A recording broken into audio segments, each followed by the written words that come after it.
The following presentation is a gift from the team at Streamline Publishing, publishers of Fine Art Connoisseur, Plein Air Magazine, and weekly newsletters Fine Art Today, Realism Today, Plein Air Today, and American Watercolor, and events, the Plein Air Convention and the Figurative Art Convention. We offer over 400 different art instruction tutorials and ultra-high-quality video by the world's leading artists. If you like what you see, help us support our artists and our team with your purchase. Each video aired has a special discount code for today only in the comments section with a link to the video offered. And to see everything we do, or if you want to receive notice of new releases, new products, and new events for artists, simply click the other link, which says, "See everything we do." Thank you. Hi, I'm Eric Rhodes with Fine Art Connoisseur and Plein Air Magazines. Today, we're getting into the color of light with Thomas Jefferson Kitts talking about how Sorolla painted. Tom Kitts studied Sorolla and went into all his techniques, and as a result, it became one of the best-selling videos of all time. We think you're going to enjoy this segment.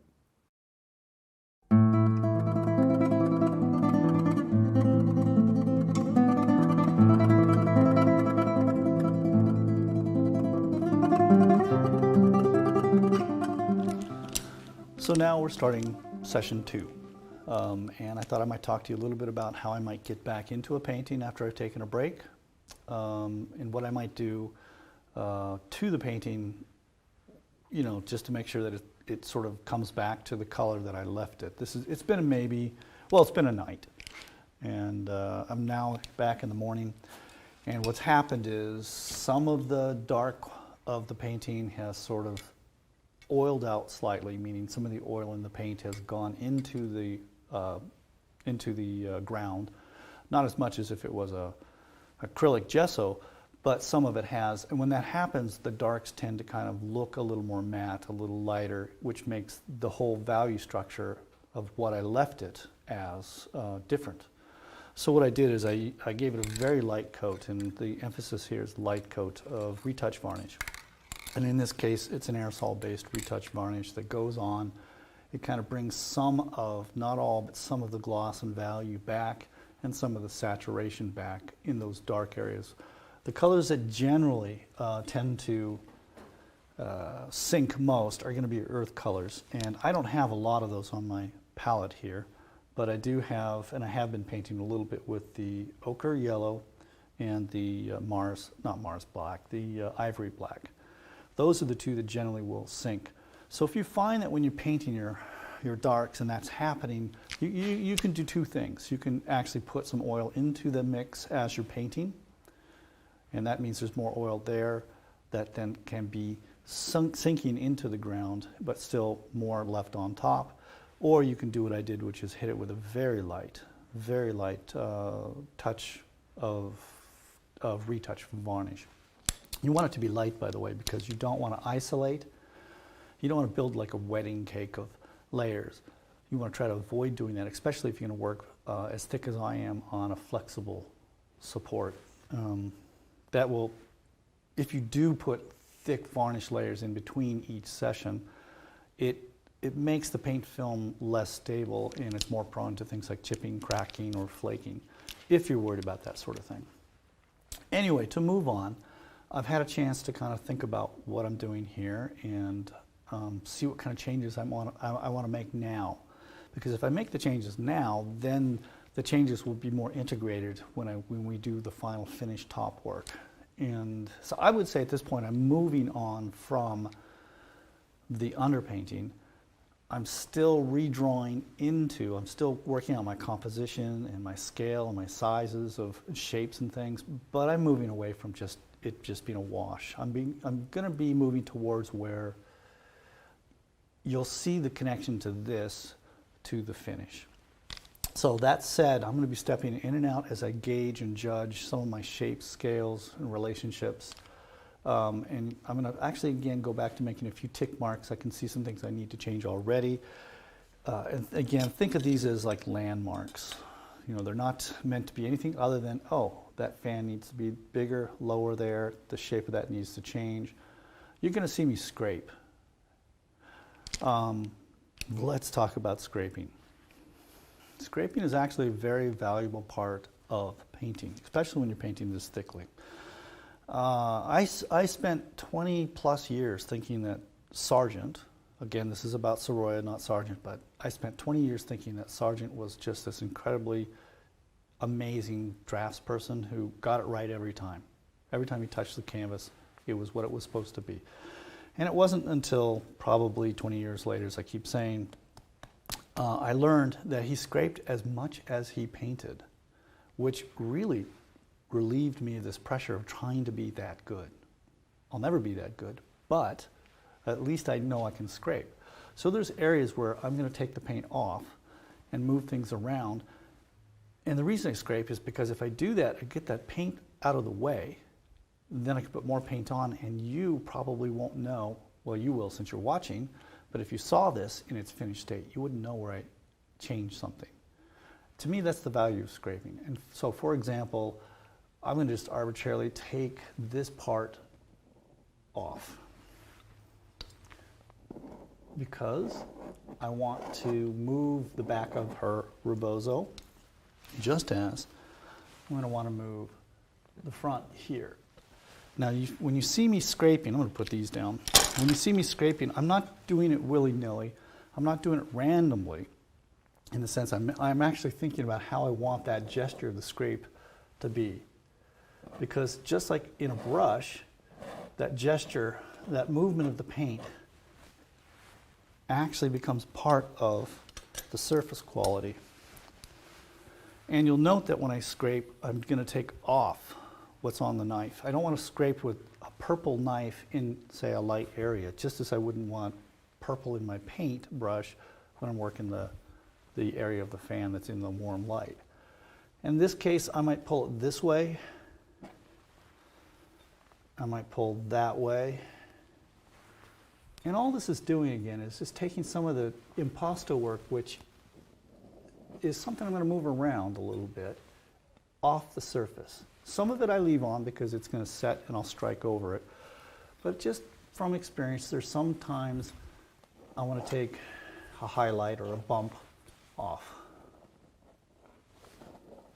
Now, some people are reluctant to scrape because they think they lose ground. I want to tell you straight up, you don't lose ground, you gain a chance to fix something in a way that still looks fresh. I think every time I've touched the canvas, I've pulled this knife in a different way, in a different direction. I'm sort of jumping around here, but let's talk about this as well, because it has to do with the scraping. In general, not always, but in general, if you're working from thin to thick, from the back of the picture plane to the front, thin to thick, it helps sort of reinforce this idea that everything in the foreground, which is painted a little more thickly or a lot more thickly, is closer to us, if you want to paint the painting that way. That's a very classic way of painting. Along with dark to light, thin to thick, transparent to opaque. That doesn't always have to be the rule, but in many cases, it works well. And you can use that thin to thick, distant to foreground, in conjunction to other things. Like I mentioned warm to cool, cool to warm yesterday about distance.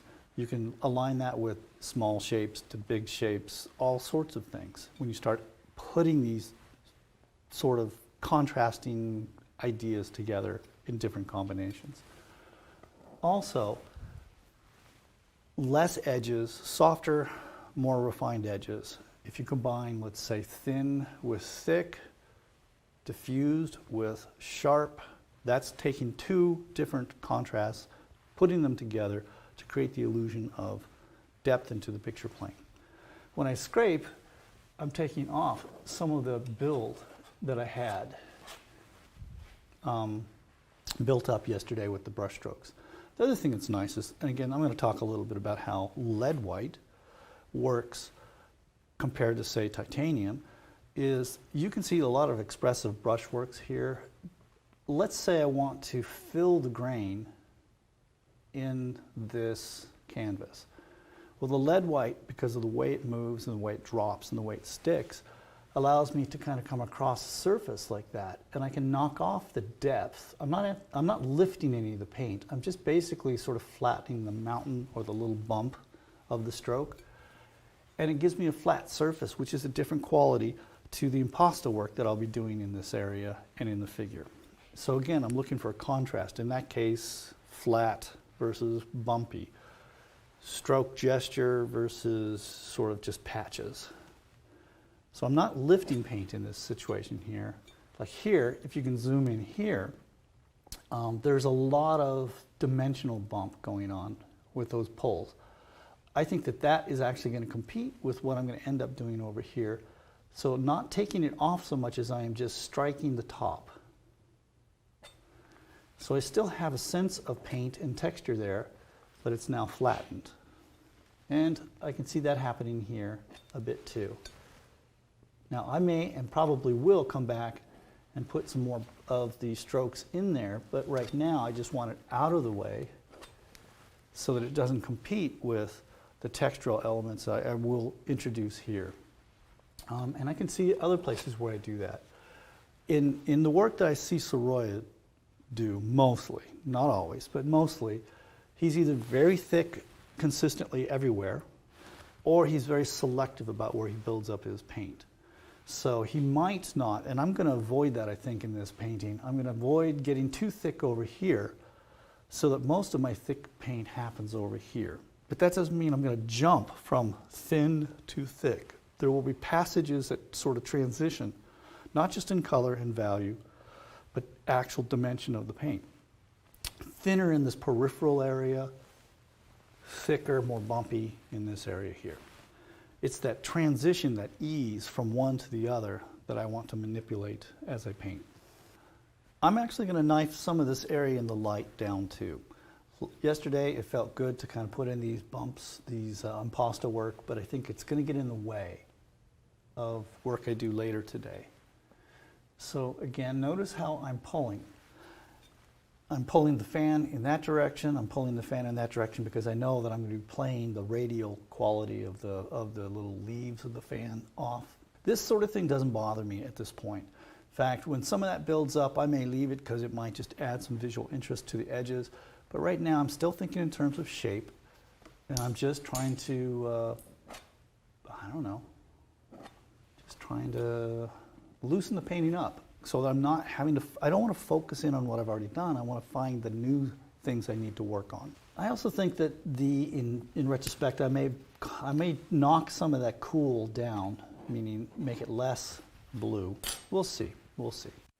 But for now, let's go back to, I'm stepping back to look at my proportions, my shapes, and make corrections. And today, I think I'm going to start in this area, kind of to develop this part a little more. I want this to be a little further along than the rest of the painting as this thing continues.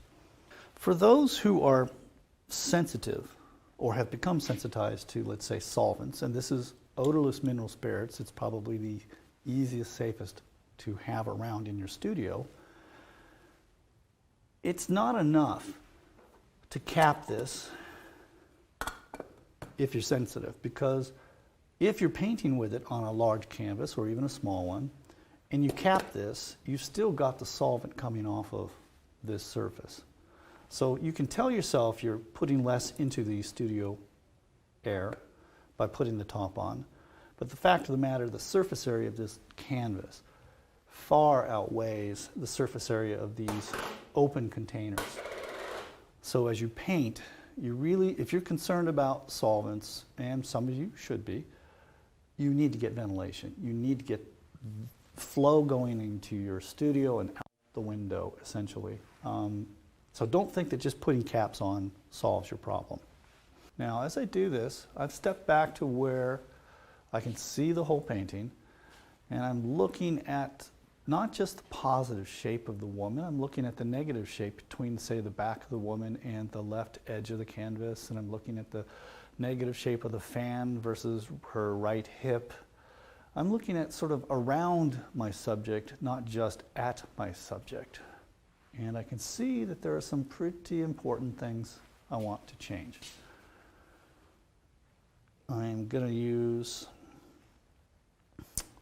a fairly neutral, slightly warm tick mark. Now these tick marks will not survive the painting. They will go away. Actually, I'm lying. I'm just going to go ahead and use some of what I would consider close to my colors I want, colors and values in the final. So this fan is a little more fanned out. I don't want to outline. The point here is I don't want to outline. I just want to convey where the fan contrasts with the ground, and that's starting to look a little better.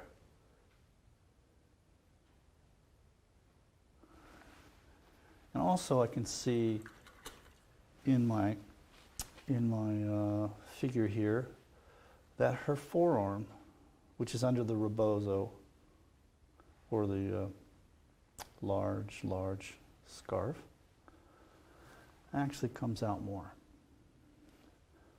out here. Now there's not a lot of value difference that I just put in there because I'm painting the light of the rebozo. So that tells me, since I'm here, that tells me I want to take the fan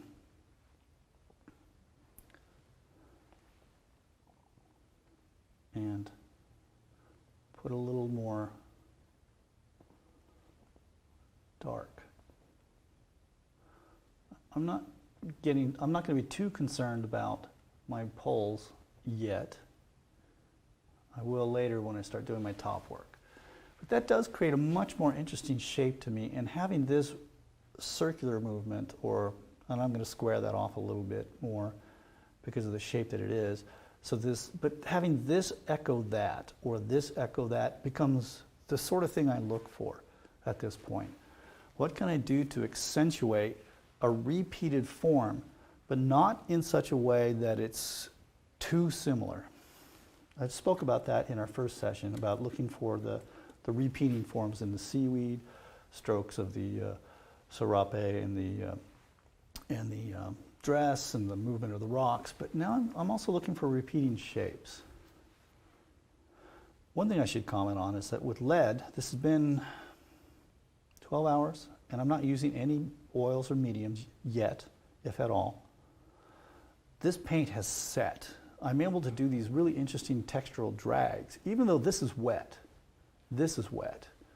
That's wet. There's a grab, there's a stick that allows me to kind of pull this paint on top like it's almost like it's dry on dry. And that's another thing I like about the lead white, is that it does that. It allows me to kind of sort of accelerate this layering and dry brush drag. If I were to be painting with like linseed oil, which I do, that would slow down things and it would give me a different kind of drag. And of course, if I were painting with an alkyd, a dryer, that surface would be dry by now and it'd be a whole different game. So try the different mediums and take note of what you see them do. Now I squared that off because it's more square in her arm, and also even though this echoed that, I wanted there to be just a little bit of difference there, just a little.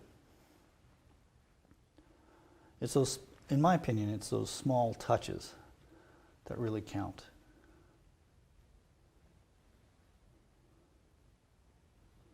And we're going to suggest at the bottom of the fan there that it is starting to go into some sort of shadow or cast a shadow upon itself, and that here there's a little more light coming around. Now I will also be cutting this edge later with the beach to make it a more interesting shape, but I'm looking for variety. I want variety, variety, variety. If only because let's say I'm wrong with some part of the painting, if it just looks different, that could generate enough interest so that it doesn't look wrong. I don't know how to explain it beyond that. But let's take a look here now at the corner or the elbow. Now this is all underneath the rebozo here, but I see that I need to take this here over more. And what's interesting is there's a bit of a warmth, almost a sort of a coarse shadow warmth that's being camouflaged by the pattern, which will go on later. So on this side, which is the warm side, there's warm, and on this side, the cool side, it's cool. And when I get the pattern of the black stitching going, it's going to look quite nice. So that's one change that made a big difference, in my opinion. It sort of projects her arm out further in front of her right hip, which then makes the back left hip sort of step back. I'm going to exaggerate something here. Let's see. When I say exaggerate, I mean it's there, but I'm going to, how shall I put it? I'm going to sort of make it a little more amplified than it is. And that is, I'm going to have her come in like that. I don't want this to be square to the, or perpendicular to the picture plane. I want to start looking at angles that are not quite square. This is horizontal, this is vertical, this is not vertical. When you introduce horizontal and verticals in your painting, there should be a reason. And that's because you want to make that area static compositionally. If you want to kind of convey a sense of motion, then you really want to paint off the perpendicular or off the horizontal in general. Now there was this little bit here, repeat, that I loved, but it's actually darker than the beach. It's warmer and darker than the beach behind. And this may or may not stay in the entire painting. I'm just putting it down because it's here. It may go away. We'll see. There's sort of a bit of it showing there as well.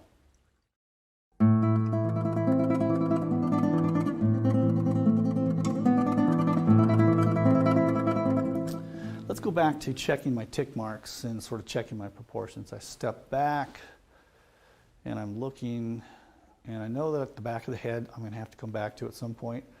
Let's jump into the face a little bit. So for the most part, I've been keeping things very simple, very blocky. I'm not going to paint the face refined here, but I'm going to start to show some of the turning of the form and some of the color changes that happen within the shadows.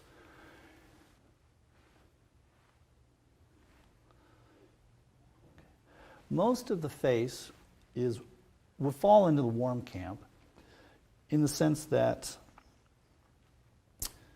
even the shadows are actually kind of warmed up here. There's this bounce that we talked about yesterday about how the light's coming up. It's actually flowing into this part of her cheek and jawline. It's hitting underneath, but it's up here. So this area is warmer than up here, which is why you see me made that change. Let's look at the part of her face, her cheekbone and eye socket that's in the light. Again, it's light, and for the most part, warmer than the shadows, as warm as some of the shadows are. Now I think what I'm going to do is paint the value of the light shape down a little bit and then pull it up as it develops. Now that's pretty warm. That's warmer than I want. I'm going to take it a little more. It's going to still stay warm. I'm going to take it a little less warm. And what I'm doing here is just mixing something that is going to be in between. And once I find it, I will be trying to do variations of it. Like right about there, I think. Same value, a little pinker. So this has a lot more yellow. This has a little more pink quality, which is red, essentially. But there's some yellow in that. And then I have this warmer part here. That seems a little more appropriate. Now in this part of the painting, I might choke up on it. And I'm not going to sit there and try to draw lips right away. I'm going to be thinking of the face, the construction of the face.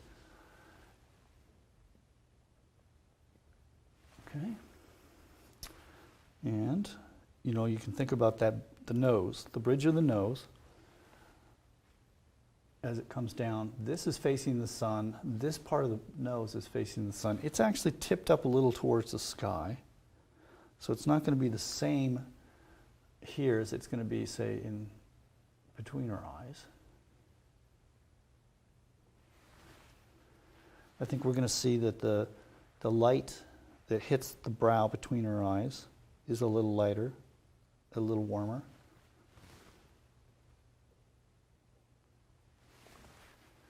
Now these are rough. I'll be cutting around and shaping these bits and pieces of paint. There is this eye socket that has some warmth to it.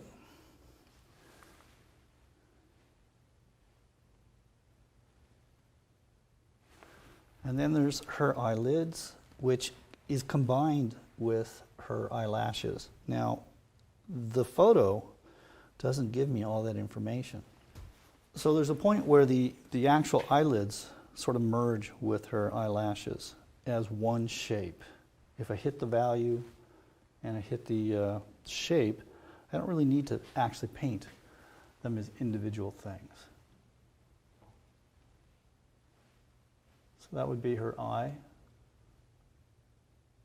and at this point also her eyelash. Okay, so now we continue just looking for the shapes in the face.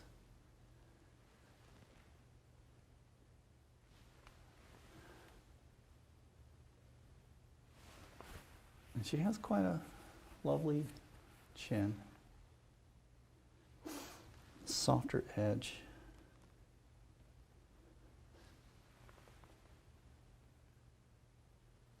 There. We see the cheekbone around her eye socket wrapping up. It cools down as it wraps up.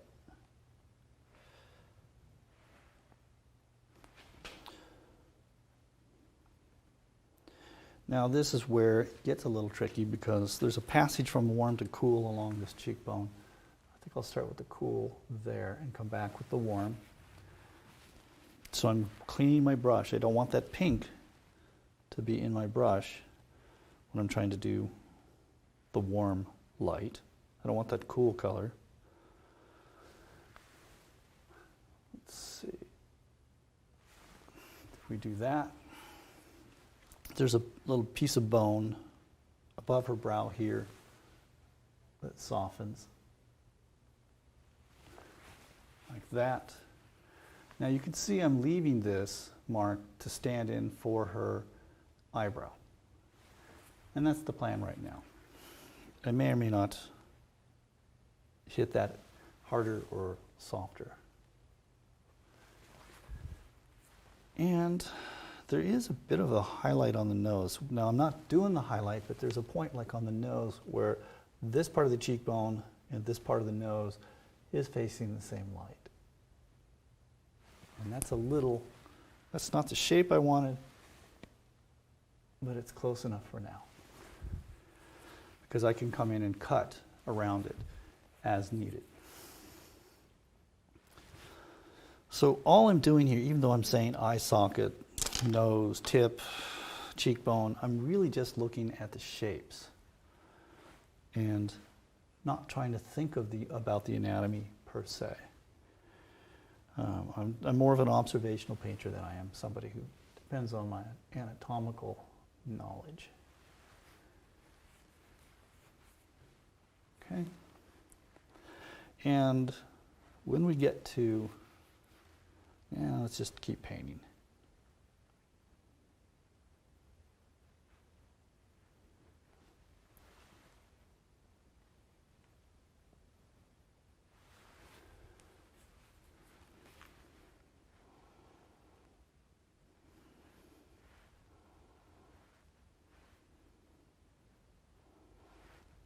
It's likely that I'm going to sort of build the face, lose the face, build the face. I might even scrape the face as we continue to paint. I'm just trying to get a sense of where the attention is going to end up, where I want that to end up in this painting. We have this huge 30 by 40 inch painting. huge by our standards. But this will be the point that it's small. That's a contrast in its own right. It's like, this is big, this is small. So now how do I get from this big shape to this small shape? That's the beauty moment. That's what I'm going to be trying to work out and trying to connect and trying to transition throughout the rest of the painting.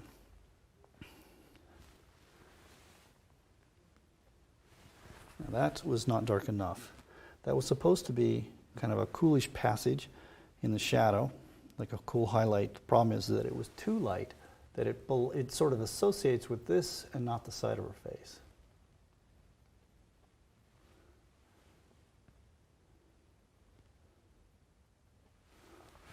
There. Now we start to see the shape of the eye socket. And you note that I'm trying not to pull out the little tiny, tiny, tiny brushes.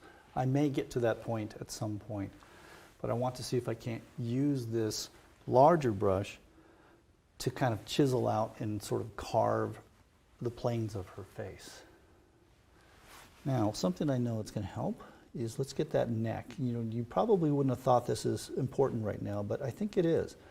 We need to explain the bounce underneath her chin, underneath her jaw. And to do that means I need to put that little bit of light that's on her neck, because that tells you where the bounce is coming from. Like that. When I put that mark in, this all starts to make more sense. So we're now going from this light to this light shape, down to this light shape, which then gets picked up here, here, here, here. So we have a sense of side light. Not to forget, we're going to have a side light kind of coming in here that explains. This is what I call unifying the painting through the light. We're using warm lights, cools, darks. We're using directionality of the light, so light shapes, dark shapes. We're coordinating or sort of making the planes of the objects break and group. This is one group. This is another group. This is one group. This is another group. And when we do that, we start to build this sort of movement throughout the painting with the eye. And I haven't talked about it much, but this is how I'm getting your eye to move in a direction that I want you to move. Everything else from this point on starts to become more about how subtle do I want to make these passages or movements to be. And that's really a call that you make in your own work. A lot of people want to make it very subtle and very sort of like hide the fact that this is paint. There are those who really want to make sure that this is very, very clearly paint and keep things simple. But from here on out, that's pretty much it. This is still bothering me. I think for now what I can do is leave that there but sort of take down the value, because the value of that, the lightness of that is so close to that that they seem like they're on the same part of the picture plane. So all I'm going to do here is I'm going to change the hue to a little warmer, quite a bit warmer apparently. Let's back off that. And I'm going to make sure that the value of that orangey red that I put there, and perhaps even the intensity, is less and lower value. And then it should start to feel like it's stepping back. Its position's still problematical. It's still kind of a tangent, which I'll get to at some point. But I just want to push it back. I still like the idea that there's going to be a little bit of a streak of light close to her. Yeah, not dark enough. And let's make it a little more tertiary. Okay.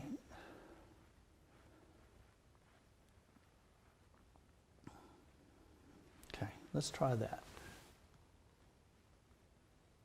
Yeah, still not. I think I need to take that off. The paint that's there is still a bit in the way. Even doing that helped push it back. So I'm putting a little purple into this orangey just to kind of brown it out more. Cools it and browns it out, and that's enough for now. Actually, I think since that is a critical area, I'm going to draw in or cut in some edges that clarify what's going on there. Let's see. Take some of my, no, this is kind of a cool gray that I made from the pile yesterday, a warm gray. I'll start subdividing with more distinctions of red, green, blues in the grays. Let's see, is that about right? Yeah, it's just...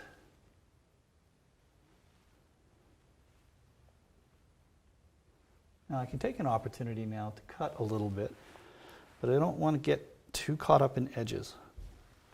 I just want to, again, clean up.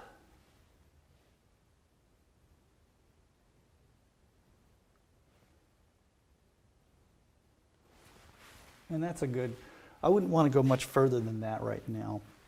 Maybe I want to indicate where the lips are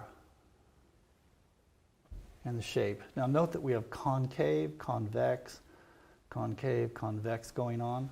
Those counters, those sort of opposites are important, especially when you get to edges or silhouette of things.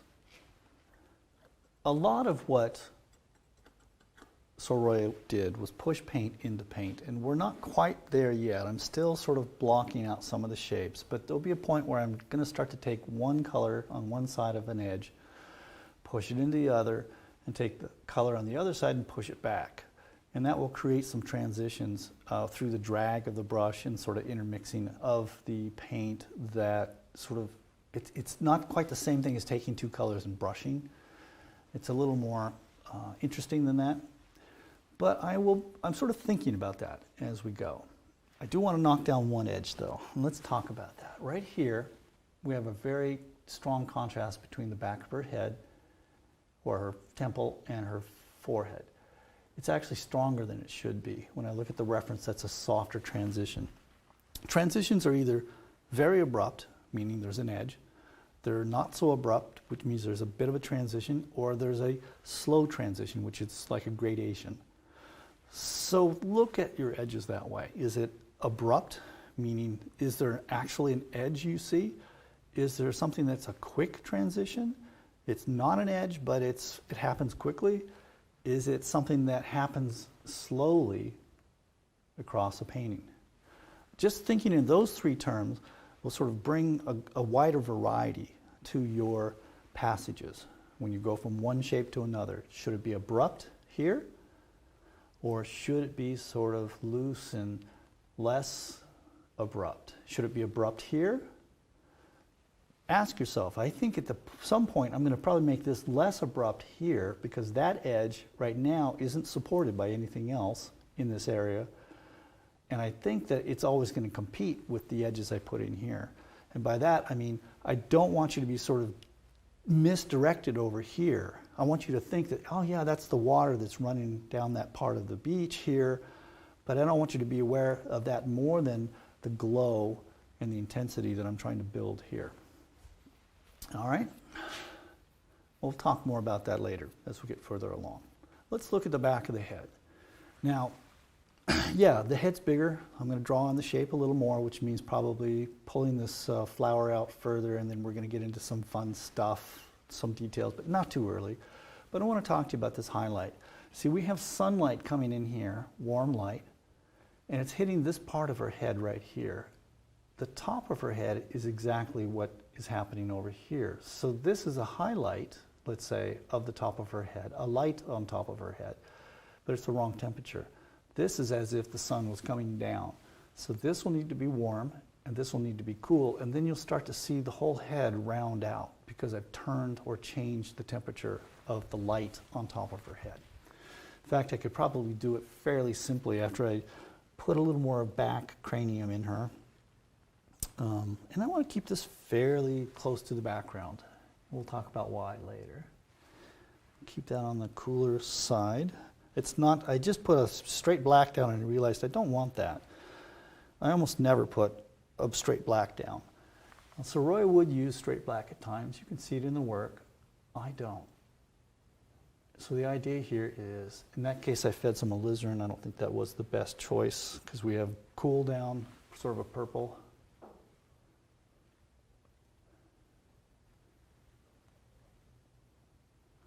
And you don't have to be exact, you just have to be close enough that, you know, people accept it. And I'm actually going to let this sort of disappear, certainly for now, into that background. I may never try to clarify the back of her head, because if I do, then you are sort of drawn away from this part. There's a decision that I make as a painter, and that you should make as a painter as well. Now let's go back to that highlight. Let's see, on the rocks, it was a cool top highlight. Let's do the same on the head. And again, that highlight, that cool thing, can't be as light value as in this, because it's reflected light. There's less light hitting the top of her head. Even though I see it, it's not as light as in the area of light. So, if I maintain that thinking, and again, this is just simple shapes. So, by putting this cool light on top of her head, it makes us, it's part of the light shape, but it's reflected light. This is the warm light coming in at the side, the direct sunlight. This is the top cool light coming in from the sky. It only makes sense because you see it appear elsewhere on rocks and beaches that are turning in the same direction that the top of her head is turning. See, if I just done this with light and dark value, it would have worked in a classical sense. It would have worked, but I wouldn't be telling you about the temperature of the light that's coming from this direction versus the temperature of the light that's coming in from this direction.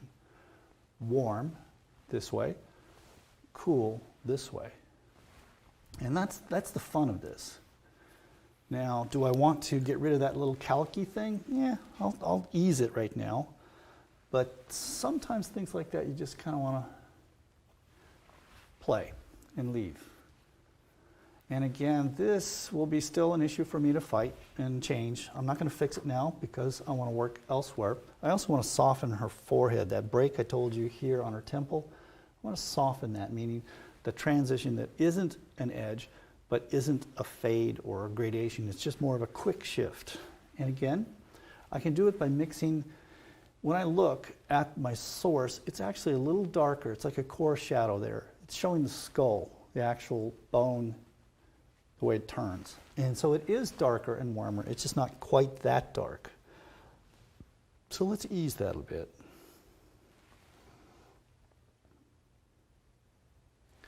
A little more. And now, that is not the shape I wanted, and here's why. I'm going to be fixing this. This part of her face, her front temple, her nose, her cheekbones, really is pointed towards the sky. This is all about planes. I'm not sort of, it's pointed towards the sun. The sun's very low on the horizon at this point, just above it. So they're facing that plane. Note that her skull is doing this. As it's turning to the light, it's getting less of the sunlight, and it's becoming a little darker, and it's becoming a little cool. So up here, to really make this round out as it turns towards the top of her skull, I need to take that highlight down a little bit in value and shift it again towards the blue. But it's not going to go blue. Again, as we've been thinking, if this is where we were in the sunlight with lots of white added, and that's an approximation, it's actually maybe a little more like here. And if in the top of her head we're over here with the highlight, this is that, this is in this area here. To get from here to here means I'm going to be somewhere in here. That is the hue that I'm looking for. It isn't much more complex than that, to be honest. So I'm going to just take and put a color that's between this and that, and a little darker there, and what you're going to see is the whole thing knits together and rounds out. There's this movement happening with the skull, and then dimensionally there's this movement as it turns away from us. So let's just start with, I don't know, I'm going to go on the cooler side, I think. And let's go a little lighter. Yeah, that's not bad. And I'm trying to pull, in this case, I want it to stay pretty much on the warm, intense side, so I'm trying to pull from my warm white pile. And I'm just going to soften that. Like that. Now the drawing's a little off, and actually the hair itself is a little contrasty there, so we're going to take care of that. All I'm doing now is just sort of, this goes from the lightest light, warmest, to still kind of warm but heading towards the cool. I'm going to actually soften that part of her hair there. And I'm going to do that by reducing the contrast and maybe even warming up that black transition. These are little tiny touches, but they're important because they bridge, and that's the key word here. They bridge from one color to another color. And you see this when you look. I'm not just thinking this out, I'm actually seeing this when you look. Let's see if I'm close enough on this.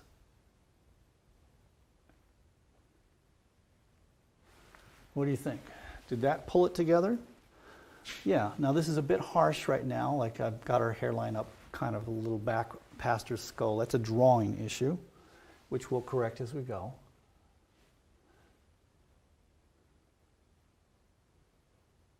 And again, I'm going to have to deal with that tangent of the rock behind her. I think right now I am going to just take it out, and we'll maybe revisit putting it back in later. Because really it would be right about here.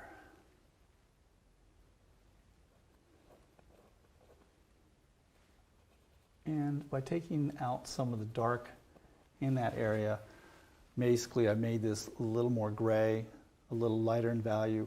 We start to see this shape a little more. And now you can start to see the profile. Still, it's a little too abrupt, in my opinion. But let's get a little more expressive with the paint. And we'll be cleaning that up more as we go. Since I moved the head, the back of the cranium, I'm going to actually take that the flowers, and be a little more expressive with it. Maybe make them a little larger in scale. In fact, oh, you know what? I'm going to move them, essentially. So let me do that first.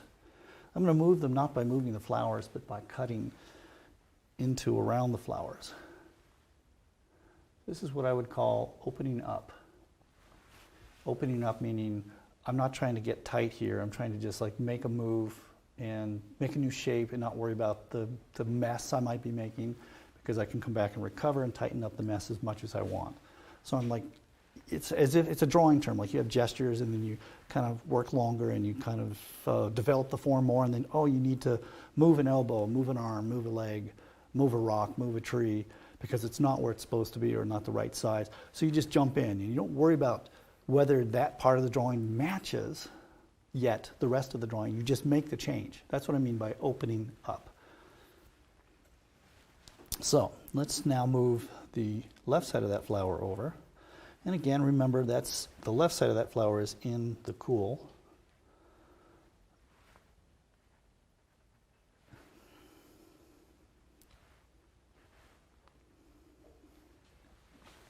And let's just bring it out. I like it having it overlap slightly.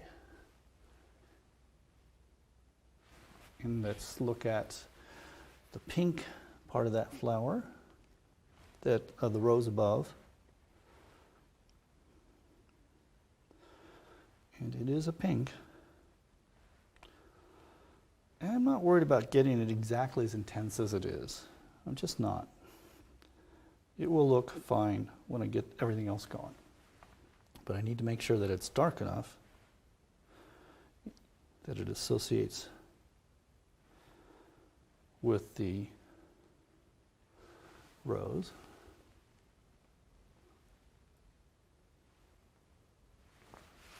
Okay, and that tells me that I'm going to change some of the inside of that flower to a lighter.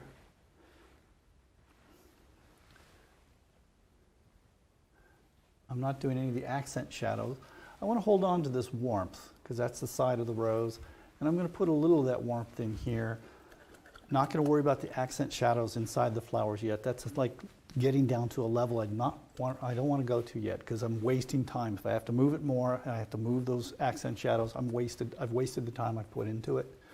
But I do want to at least indicate the light source, what's in the light on the flower and what's not. So, and let's be expressive. I can always knife this off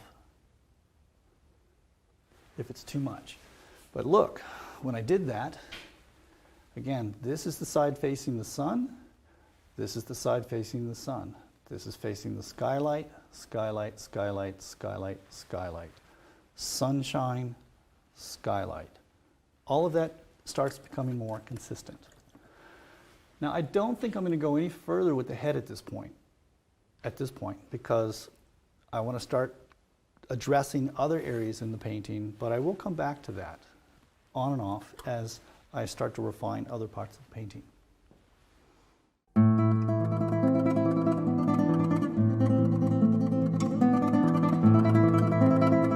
Okay, I've had a couple minutes to look at this from a distance, and I think what I'm going to do is pick this area, sort of reestablish some of my lightest lights and some of my smaller shapes. Just as I've done here, I want to sort of indicate some of the smaller shapes. I might even get into the pattern that we've been talking about a bit. But the reason why is that I'm now starting to think about not just light and dark and big shapes. I'm thinking about the small shapes, which are these sort of things. And if I put some of those in here, then that'll tell me out here, outside of the figure, I can start to introduce some of the small shapes, and then I can migrate from those smaller shapes to just bigger, more generalized shapes out here. It's almost like sort of figuring out where the finishing line is first before I run the race, although this isn't necessarily going to be how it finishes. So let's just re-examine some of the lightest lights describing the folds of her serape, rebozo scarf. And because paint is limited, I'm actually probably going to have to go a little cool with some of the lightest lights. And I have ways to recover. If you put a white down and it's too cool, you can actually embed some yellow on top of that and sort of striate it, and you end up with something that looks like it's lighter than it really is. First, let's get more paint, more white down on the surface. All right, there's my brush. So what I wanted is I want to start with the whitest white I can get and then sort of knock it down from there. And these are like tiny points. You know, it's like just a little yellow at this point, not a lot. And it makes all the difference in the world if you're keeping your whites clean, meaning in this case they're all warm versus, you know, sometimes warm, sometimes cool, sort of erratically. So let's see how we're doing here. Now there's points where these folds turn more to the light, like right there, it's catching more of the light. Now it does go cool. There's no way to fight that at this point. I will probably have a chance to insert some warmer yellows on top, floated on top. But right now I want to see how that little 3% break is. And now when I step back and I look at that, I start to see some variation happening in the lights, so that the light shape is not just flat, but there's some variation between light and dark, cool and warm. And there's definitely a strong one right here.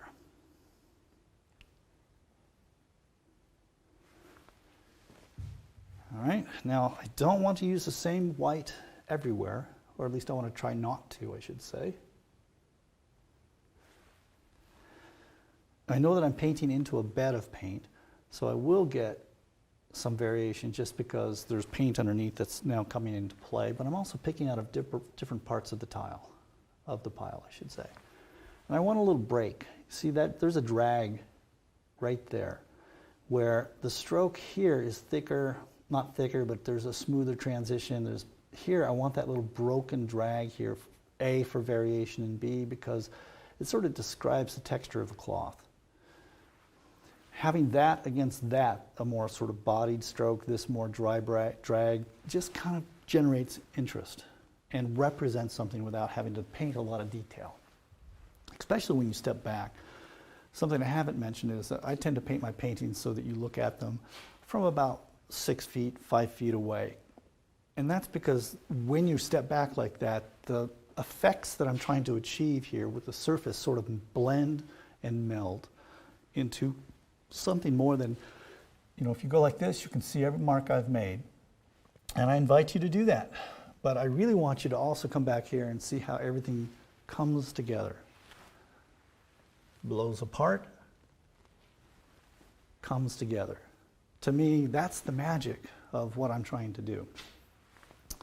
So let's put a little more variation in the fan here. Now, when I say variation, I'm not after detail, as most people think of it. I'm thinking of variation, which means when I look at the fan, in general, there's a little more warmth and light up here, a little less down here. It gets a little more pinker in certain areas. And then there'll be points where on top of that, I strike maybe individual fan blades. And I want to suggest it. I don't want to sit there and render out everything. I just want to suggest it. And maybe the leading edge might be a little crisper here and less crisp here. Again, variation, always variation. So, to pull this off, let's go ahead and I'm going to start putting some of the pinker passages down here. Now, that doesn't mean that it's darker in value, it just means it shifts in hue. There is an entire school of painting, American painters, come out of the Charles Hawthorne, Henry Henshey school, where they preferred to make a shift in hue before they shifted things in value. And they found that to be more of a beautiful way of handling form. It may or may not be your thing, but check it out. Think about it. That's what I'm going to be playing here. Is that I want there to be more of a shift in hue than a shift in value in this fan. Okay, so let's put more pinks down here, out to the edge. I want to let some of that oranger, yellower color show through, I think. Because again, the idea here is to make some color effects happen below your threshold to actually distinguish them when you step back. So by the fact that this is the same value as what's around it, changes this part of the brush, the fan, I should say. Let's go a little pinker there. Now let's talk about a little bit about edges.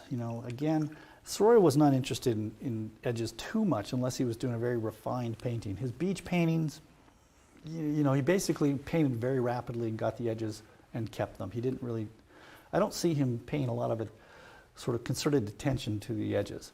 But in this case, I think I do want to knock down some edges, because if I want this part to project out, maybe if I make that a little softer, it's going to look like it's behind. Okay, let's get rid of these outlines here. Now, let's go a little darker with that. Okay. And if I really, at some point I will come in and I'll start varying the, I might do it now, a little bit. I might sort of indicate that there is fan edges or change. But I don't want to get too far into that yet. I want to keep this gestural. Why don't we jump in a little bit to the pattern that happens here? We're going to do that now. Because when I introduce the pattern there, it's going to make it difficult to paint, let's say, the form on the arm, on the cloth, because the pattern is going to be something I have to paint around. That's why I'm asking myself. I think I'm actually going to work on the form a little bit first. See, I move that arm, and there's this cool passage there. It's a little lighter than that. Now I want to come out of my clean terps on this. I was dipping into my dirty terps. So this is cleaning out the brush. I'm going to start my mix again.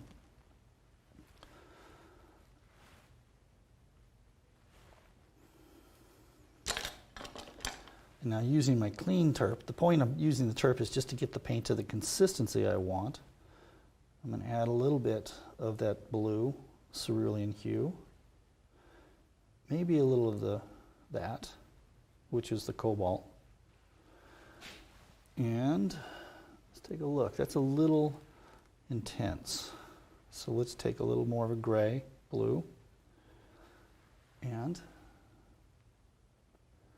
what I'm doing here is just trying to show that this part of her, above her elbow, is heading towards the sky.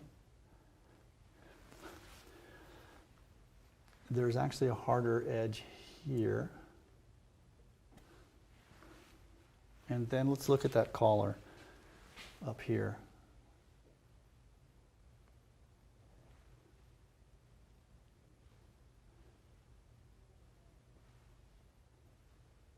It sort of blends a little bit there.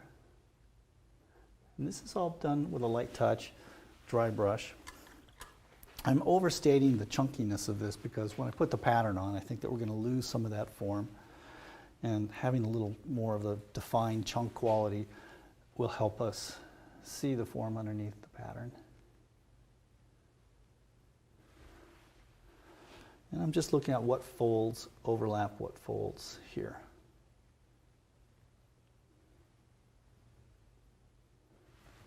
All right, so now let's look at this stitching. Now this will be impressionistic, but I'm still going to follow the thinking of if the stitching is in the light, it's going to be a little lighter and it's going to be a little warmer than the stitching that is in the shadow mass. As long as I follow that at this break, this is my shadow. Any of the stitching that appears in the light is going to be lighter and it's going to be warmer. Any of that stitching that appears in the shadow is going to be a little darker and a little cooler. That is far more important than how accurately I actually paint those shapes, because the stitching could have been anything. But if I can bend it into the cool and bend it into the light, the stitching will look like it is on the cloth and wraps around her elbow. I think I'll just sort of use shapes. I'm not going to try to do each little bit of stitch. I'm just going to sort of do the shapes and then maybe I'll cut in a little bit to suggest that there's some variation in the stitching. So to do this, let's see. Let's just start with a mix of alizarin crimson, ultramarine blue, and a little green. And that's just because rather than use the black is very opaque. This is going to be more transparent.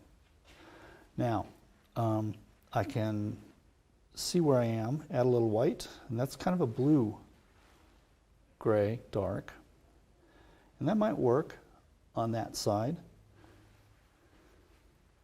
And then let's see, let's go ahead and warm it up. Now this is adding some opacity to it because ochre is opaque. So when I look at that, I think I want it to be a little redder. More red, more orange. And then we'll play with this. Now this is going to go on fairly thin and it probably may look a little sloppy at first. That's okay. I'm going to go lighter. I'm going to actually exaggerate the lighter value in the lights. And I think this is what Sorolla would do as well. When you look at how he brings darks around into the light, he really makes it clear that that dark belongs in the light. That's why I use light and shadow, because the dark that's in the light is a light dark. The dark that's in the shadow is a shadow or cool dark. I hope that made sense. And it's okay just to be gestural. That's enough for now. Let's go to the cool or shadow side.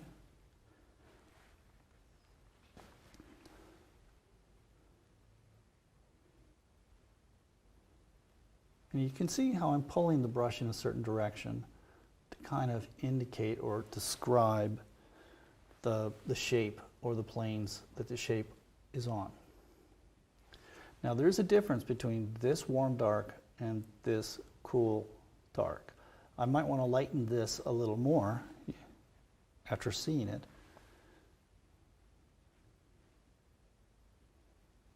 It's like a little chevron there. See how I roll the brush there? Now, that's the shadow line, so when I come onto this side, what am I going to use? I'm going to use the warm dark here. I'm hoping that the camera's picking that up. Because if it isn't, then you just have to trust me. I'll probably lighten that as well. Now I'm going back, I'm cleaning my brush. I'm going back into my shadows, which for the most part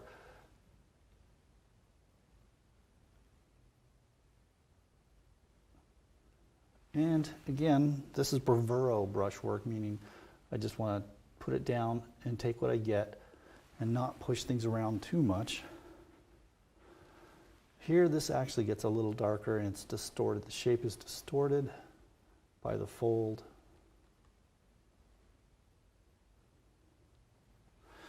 Now it is darker because it's in a dark within the shadow shape. And if I were to really paint to the next level down, I would distinguish between this part of that stitching and that part in terms of value. I think for the purposes of what we're doing here, I'm not going to. And this again, I'll be sort of refining later at some point. Down here we have just a little bit of that pattern reappearing.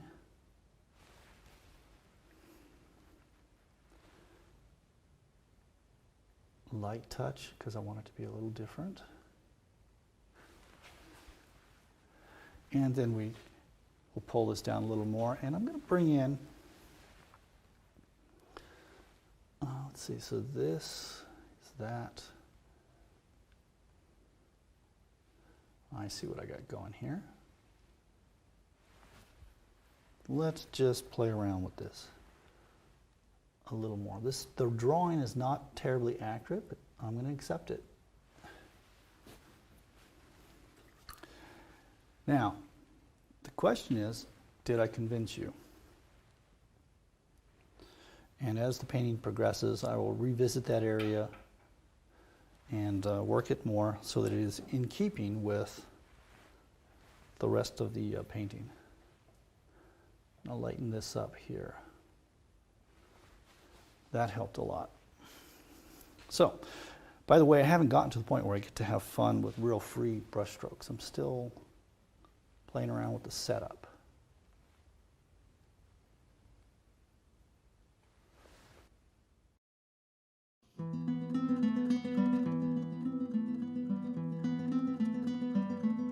The art of Spanish master Joaquín Sorolla changed the world. His paintings, for the first time in history, showed that a painter could create the feel of dramatic warm sunlight on human flesh. His paintings create such a feeling of sunlight that viewers may find themselves squinting when they look at his work, as though the bright sun were in their eyes.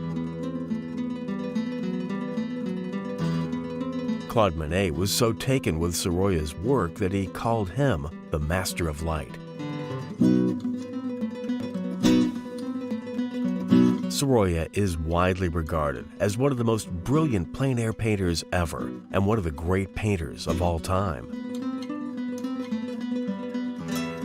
His paintings not only convey the feeling of light, they're packed with human emotion, with the stories of the people he painted.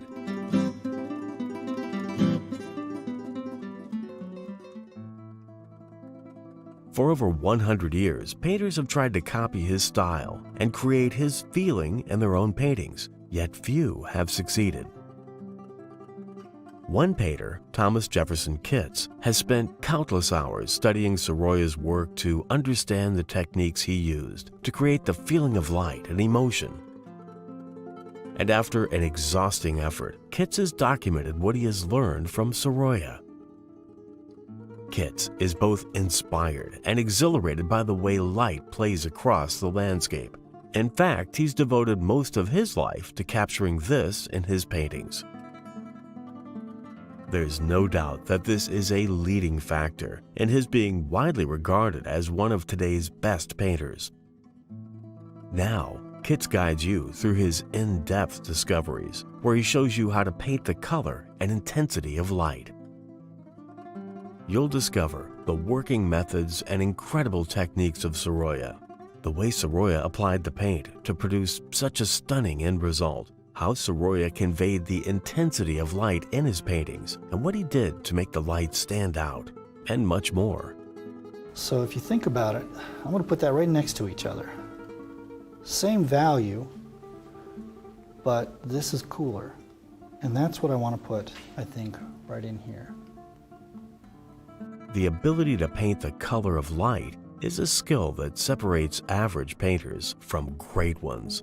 And now you can paint along, step by step, while this skill is explained in an easy-to-digest method that even beginning painters can grasp.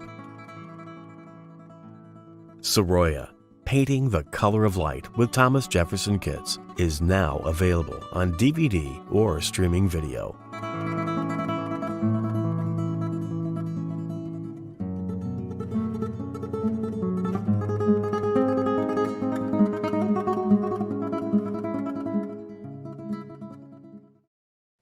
I really love that segment, watching how Sorolla painted. Thomas Jefferson Kitts did a fabulous job. Next, we're going to go to the interview. If you found that video of interest, you can find it online at lilyartvideo.com.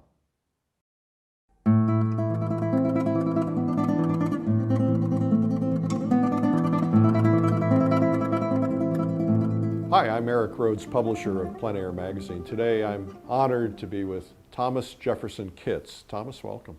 Thank you.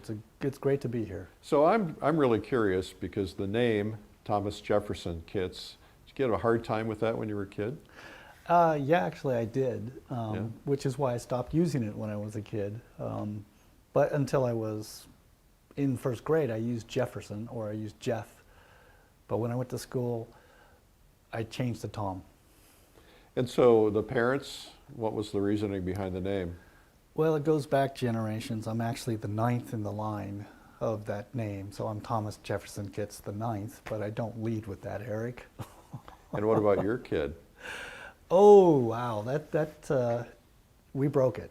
You broke it? Yeah. 9 generations and you're the one that broke it. Yeah. Wow. Well, we were just going to have the one boy, and my wife, rightly so, wanted to have some naming rights there, so he's got part of that, but not all of that. So tell me about this journey that you've taken as an artist. How did you first find that you were interested in art? Well, that's always been the case, to be honest. I'd rather you were not honest, actually. Oh, really? You want me to make something up? Yeah, make something up. It Make something up that sounds really good. It wouldn't be as good as the truth. I mean, this is a little Norman Rockwell, but when I was really young, I used to visit my grandmother, who was a folk artist. And she always had some project waiting for me anytime the family visited. So the first thing I would do is jump out of the car, run into her house, and there on the kitchen table would be something laid out for me to do. And this is before I remember. What kind of projects? Oh gosh, anything from craft projects like making nativity scenes out of thread spools and felt and Christmas related or Halloween related sort of stuff, to drawing and painting things. But what fascinated me about her as a folk artist, not that I knew what that was at that point, was that she did these watercolor stories of the animals that lived in the pond and near the pond where she lived. And I just would page through the new work every time I visited, and I was always thinking, that's what I want to do, something like that. Wow, so you caught the bug very early. I did. Now, did your grandmother ever know that you became an artist? Yes. Yes, actually. Let's see, she passed when I was 19, and by that time it was clear what I was going to do. And I just give her cred for all of that. So what was the path that you took? You obviously got the bug there with your grandmother, and then what did you do about it? Did you study art in high school, college? Yes, and younger. My parents recognized the proclivity I had for doing this, because I would spend hours at home just kind of drawing and painting and cartooning, whatever the kids do at that time. And they put me into a Saturday academy. They were really big on education. So for a long period of time, I was going to college, basically going to what was then called the Oregon Museum Art School on Saturdays, and doing things that I loved, just loved. Now, what age you were at that time? Oh, I'd say somewhere 8 to 12, 13. It was intermittent in the sense that it would go for a term, then not, and then go back and forth. So were these things that were designed for kids your age, or were they designed for older people? For kids. Yeah, this was a classroom of kids. Kids similarly inclined. There was one project that I remember most because it was the most frustrating thing that I'd experienced at that point. Remember, this was the early 70s, so I show up one day in class on a Saturday, and there's a box in the middle of the room, and there's a lot of noises coming from that box. And I walk over and I look in, and there's about 3 or 4 Dalmatian puppies in that box. Now, of course, every kid's like going, wow, this is so cool.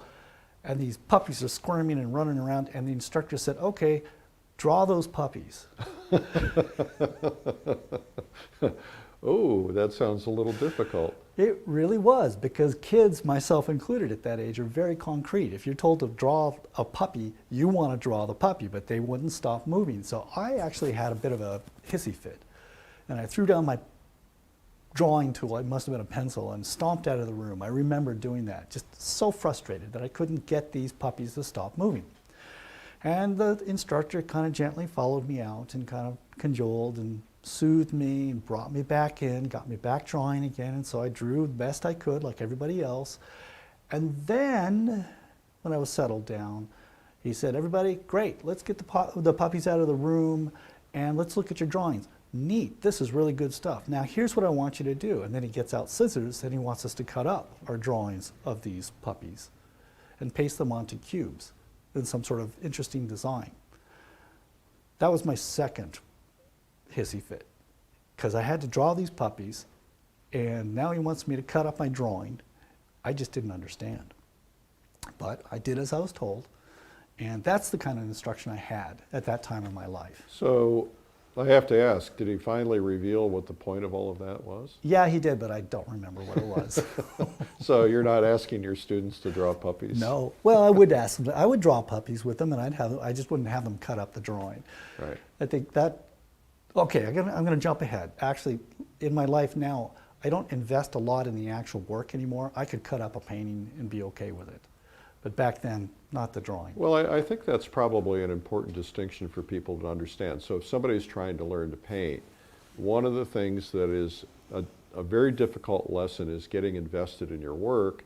You lay something down, you paint on it for a while, you fall in love with it, and even then when you realize the drawing is wrong, something's off, you kind of either have to destroy it or change it or start over. Yes. And that's a very difficult thing to do as a painter. It's a watershed moment, honestly. One that I experienced, and one that I usually try to get my students to experience, is that you have to both be invested in the outcome, but not overly so. You have to be willing to, as I call it, open up the painting again so that you can make these changes and corrections as you're working. And if you can't do that, then you're trapped by the series of unfortunate decisions you might have made to that point. There is a point, however, that when you paint enough, it stops being a problem, and you realize, hey, this is just a painting. But you also, if you paint enough, you probably get to the point where you're not making the same kind of mistakes as frequently. I wish. You wish. Okay. Yeah, I wonder if there's a way to help students overcome that. I had an instructor one time that he would come in and he'd see what you're working on, and if it was wrong, he'd bring a palette knife in and just start scraping down everything. And I watched somebody go insane at that moment in time. You know, I think we had the same teacher, maybe two different places, two different people, but yes. In my very formative period of painting, when I was still an undergrad, I had an instructor who would come up to you, and this would be a painting you've been working on for 3 to 18 hours over a course of maybe a week or 2 weeks from life. And you're thinking, yeah, I'm getting this down. And he would come up and look at it and say, and then he would pick up one of your brushes and proceed to basically correct what was out or wrong or not working in your painting. The first time he did that to me, I had that feeling of rage, like, hey, I got this far, what are you doing? That's mine. And kind of like the puppy moment when you stormed out of the room. Yeah. I think we're seeing a pattern here. There is, there is. But even before he put down that brush, I thought, oh, that's a good way to learn. He's showing me, not with words, he's showing me with actually doing it. I won't do that again because I see how he fixed it. Right. And the other thing I learned, which is again very important, is that once you paint a part of a painting, and you may fall in love with that, if you have to scrape it because you have to move the elbow over or take the boulder in the mountain and push it to the left, it is not going to take the same amount of time to do it the second time. You're going to do it in far less time. Right, because you've done the whole thing, you've practiced. Exactly. Exactly. Yeah. So you, you went through high school, you went into college. Did you go to a specialty school for design? I did, actually. I actually started off at a state school. It was a good school. I started off as a pre-journalist major because at that point in time I thought I would become a political cartoonist and work for a paper. And then I ran into the 8 a.m. microeconomics class, and I have to tell you, numbers have never been my thing, especially at that morning. So I switched over to the art department in the state school and immediately saw, this is not about me, but I saw that I was really the best person in this department, and I hadn't any real formal training. And why do you think you were the best? Because you'd just been drawing so much? Yes, yes, that's a large part of it. Drawing is everything. Right. But what that told me is that it's not good enough to be the best there. I had to go find some place where I was mediocre at best. So I had something to rise to. And it's strange, but I understood that at that age. It took me a year. I dropped out. You know, parents like me call that oh, that's my kid taking a gap year. No, I dropped out and waited a year so I could get back into a real art school. And that was in Kansas City, the Kansas City Art Institute, which both had a very good design illustration program and a tremendous painting department. Well, I think Hallmark tapped a lot of their students and Yes. pulled them into Hallmark in Yes. Kansas City. And they still do. It's my understanding they still do. In fact, I almost went to work for Hallmark after I graduated there, except they wanted me as a design coordinator, and I wanted to be one of the illustrators. I wanted to be on the board drawing and painting. Now, if I had my head about me, I would have gone in as a DC and then said, okay, hey, can I switch hats now and go draw and paint? But no, I just went home and got involved in other things. So you pursued illustration? I did. I actually ended up going back home, Portland, Oregon, got a job with a design firm as an art director, and then freelanced illustration using reps in LA and New York. I wanted to add somebody in Chicago, but at that time it was just too much. What kind of illustration were you doing? I was doing a mixture of what we would have called editorial, book, and institutional. I didn't do a lot of advertising illustration because that would have been in conflict with the people I worked for, because I worked for essentially an agency. And you were doing illustration for the agency as well? Yeah, not that much though. Oh, just you were an art director? Yeah, but this is why they hired me. They hired me because I could draw. There might be a theme that keeps popping up here. And at that time, if you could draw, you could do your comping, you could come up with your ideas, you could actually have more ownership, and they valued you because you had this skilled, you could basically draw the picture the client had to see before you made it, which is a very expensive process, as you know. So I would sit there and I would use my skills to draw the dashboard of a Mercedes-Benz that needs to have a certain radio in it out of my head. Not my funnest subject matter, but I could do it. And that actually pushed me very quickly up through the ranks of the agency I worked for. I eventually was the creative director by the time I left, some 7 years after that. And I don't know, it was good because I could draw. A lot of the great painters, a lot of the great Western painters, the ones doing the characters, the cowboys and the Native Americans and the horses and so on, they all came out of illustration. They did. So how did illustration then lead you into fine art? That is a fantastic question.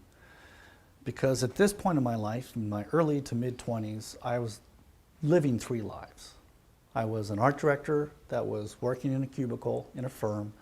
I was freelancing illustration, and I was going out plein air painting. Because my last year at Kansas City Arts Institute, I went over to the painting department to just paint. I'd run out of courses I could take in the commercial end, but I needed these studio hours to finish up with a BFA, so I spent that whole senior year as a painter, and that's where I really understood what I wanted to do. So I come home, get a job, day job, and I'm doing what I just mentioned there, but I'm also painting. And all I can say is between the 3, day job as an art director, freelancing illustration, going out and painting whenever I had a chance, I didn't sleep much. Well, sleep's overrated. Yeah. So you learned plein air painting at the Kansas City Institute? No, that's again a very good, that's an insightful question. At that time, at that that school, we learned, it was almost an atelier approach. Everything had to be observationally based, but we worked in the studio from the figure or from still life. So there was no going outside as a class. In fact, the first time I even thought of doing this was when I left the school. There was some students that had come in and done this on their own, and it looked like they were having so much fun. And of course, they were not crazy about their work, and I wasn't that impressed with it either, but they had so much fun. I thought, when I'm done and I'm home, I'm going to give this a try. And so about a week after I got home, I went to the art store. I picked up a cheap Italian easel, aluminum folding thing, and I bought a 24 by 36 inch canvas. Yeah, because that's the size you were working on in the studio. And I proceeded to drive up to the backside of a mountain near my house after work. This is summertime, and looked back at a mountain, Mount Hood, maybe 60 miles away, and I proceeded to spend all summer trying to paint every tree, every branch, every needle, every little window between here and there. It took me 3 months. On that one painting? On that one painting. Yeah, and what did you learn from that? Don't do that. Yeah. So with that in mind, when somebody's first learning plein air painting, usually they've painted already in the studio, but not always. But what's the best advice for somebody who's first going out plein air painting? First, believe that you can do this, because really anyone can. It's just a question of focusing. But I would recommend what I hear often other people say, which is start small. Meaning a small canvas. Yeah, start small, both metaphorically and literally, but small, 8 by 10, 9 by 12. I wouldn't recommend going higher than 11 by 14 because you're trying to attend to a lot of space in a small area. That's one. I would go out with a minimum of equipment, maybe 2 or 3 brushes. They don't have to be a big, broad range.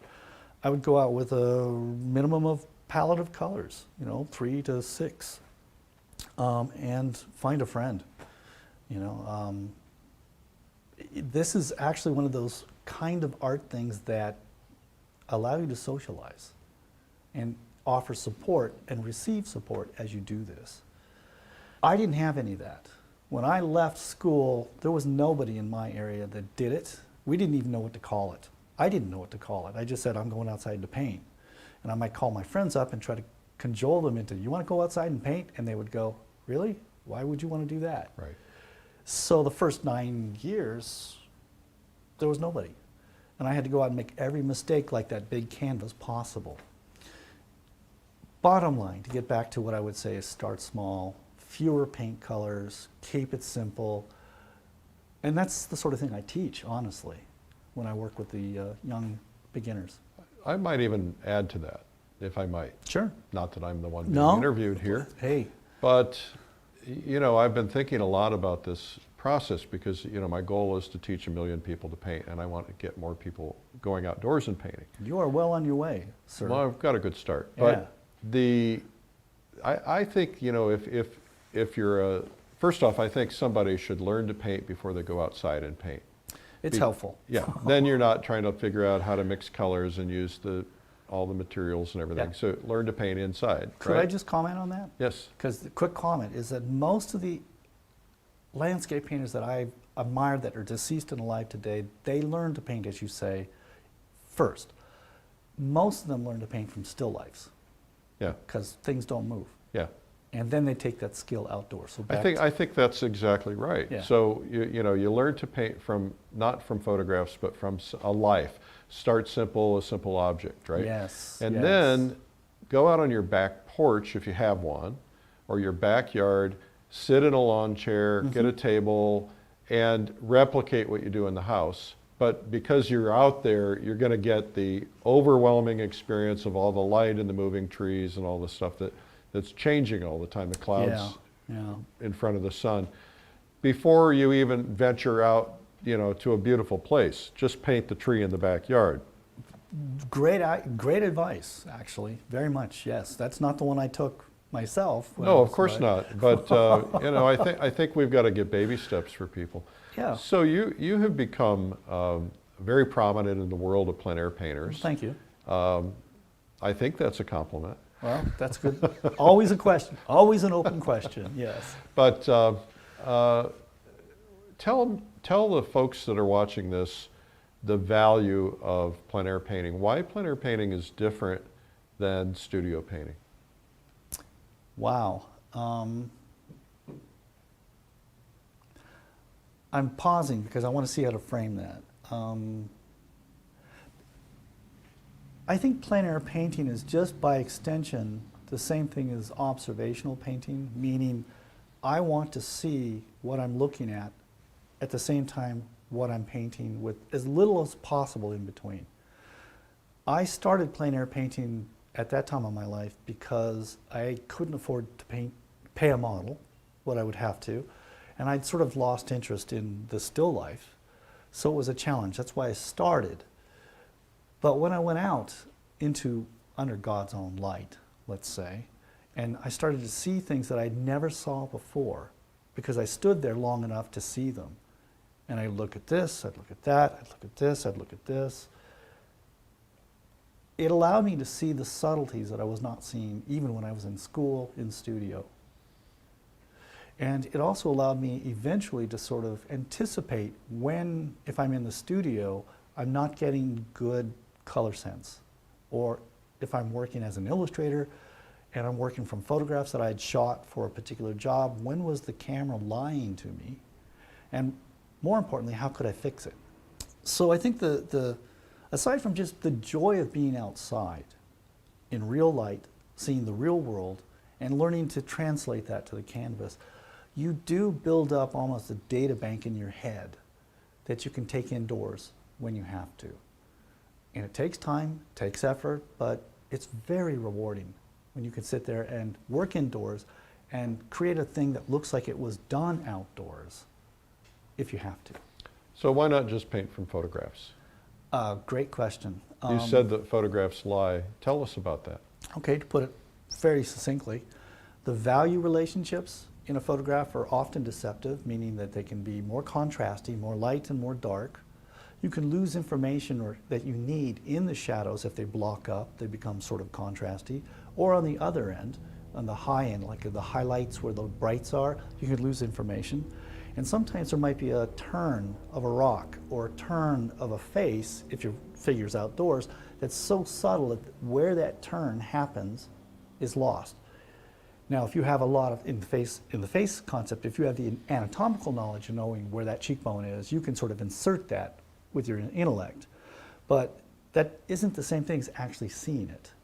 The other thing that happens in a photograph is, like the light and dark contrast gain, you often lose sort of temperature shifts that are very subtle. Like, did this part of the tree go cool green or did it go warm green? I can't tell because it's a photograph. I got to stop you there. All right. I just got to stop you because there's somebody who's sitting here watching this, because I was one of those people, and you're throwing out terms that I don't understand. Yeah, so my apologies. No, don't be apologetic. But help us understand it. So if I'm somebody watching this and you're talking about a warm green and a cool green, I'm like, what the heck is he talking about? Well, this is not meant to be a shameless plug for one of my videos, but one of the videos I've recently produced really goes into great length. What do I mean by warm and cool color temperatures? I'm going to back it out and come at it from, say, Richard Schmid's point of view. It's about the temperature of light. The light source outdoors on a sunny day is almost always from the sun going to be warmer than, say, if you look into the shadows out there outside. The shadows will generally be biased towards a blue because the light that fills the shadow is coming from the sky. So now you have a warm primary light and you have a cool fill into the shadow. Now, if it was that simple, we could stop there. Yeah.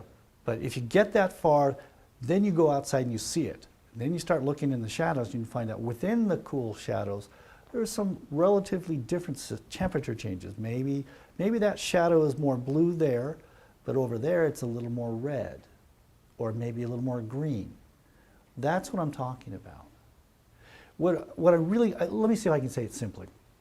The temperature of the light that hits the object, tree, barn, person, rock, mountain, The temperature of that light modifies the local temperature of that object. Oh, wait, there's another one of those words. Local color? Okay. And that's, again, maybe I'm making this too complex. No, well, maybe. I've reached a point where I can look around me, right behind you, I can look at your face, and I can see how the temperature changes the color, the local color of your face.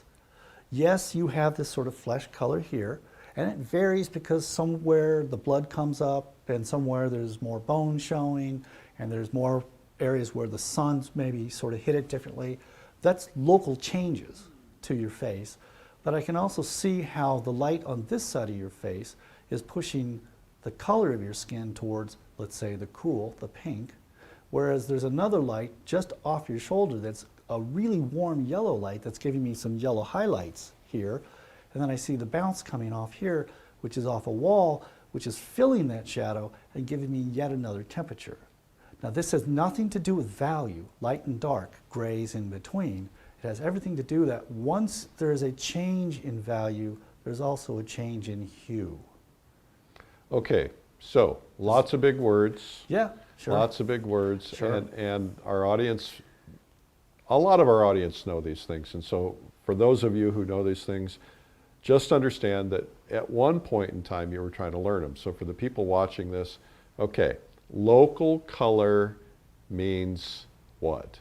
It means the color of the object in neutral light. Neutral light. Yes. Not dark light, not darkness. Not warm light, not cool light. Okay, so give me an example of what that might be. Okay.